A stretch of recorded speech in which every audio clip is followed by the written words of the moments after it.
pala guys, mao ni ang view sa Tagbilaran sa Banarki ko nagpalubad. Nindot kayo ang view kay dili masalimot, wala kayo isog makita. Dako akong kausaban ang Tagbilaran.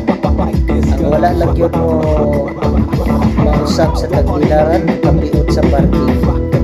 Kaya isa-asa kapita, maglisod din kag pangitag parking.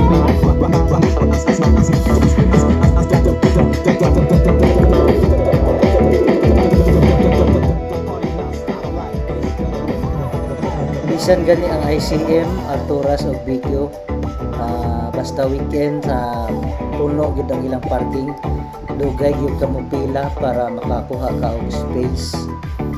Pero sa taman wa man na ma-anticipate nila nga mudaghan ang sasakyan, mudaghan ang turista, mudaghan ang residente diri sa Bohol. Mao na nga gamay ra gyud kaayo ang mga parking space, puno dayon. Di baya pug ka basta-basta maka parking kay maklampahan ka og motor, pwede po makalinahan sa mga traffic enforcer. Pero in fairness, feedback sa mga turista dire, foreigner man or local, hospitable yun kayo ang mga taga Bohol, maabi-abihon kayo mo na kampante sila dire ba kay dili sila binuangan sa mga tao kay mabinuangan sila, motagam sila, makapiktom gud na sa tourism dire sa atoa. Bisan ka ng panaga sa mga sakyanan, van, kotse or tuk-tuk, makatagam man na sa mga turista dire.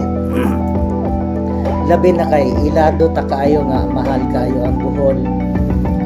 Dili lang baya kadtong Virgin Islands nagpa-viral nga mahal kayo ang Bohol. Dire gyud sa Tawala, sa Panglao, mahal gyud kayo kay kung saon wala may distinction ang presyo gud dire sa Bohol. Unlike Uslob, kung local 500, kung foreigner 1,500. So dili mag-apas ang local sa presyo sa foreigner. Dire sa Bohol kay kuridas man. Mao na maglisod ang mga lokal, labi na og kanang ultimo ra gyud gasweldo ro ang minimum unya ang presyo kay pang turista patay na. Mao na nga daghan taga Bohol wala gyud makasuroy makakaon sa Lubok Floating Restaurant. Anyway, that's na my concern guys.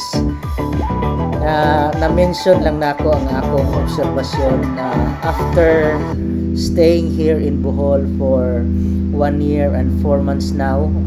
Mao na akong nakita kani nga tulay, first bridge ni connecting junction to Poblacion Dawis, dayon ang second bridge Cathedral to Causeway or Sungkulan, third bridge murag kanang lutaw bunot pa na pagkakaroon.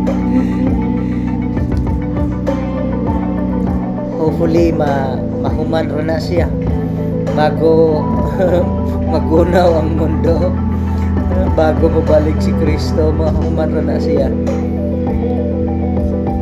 Thanks for watching guys.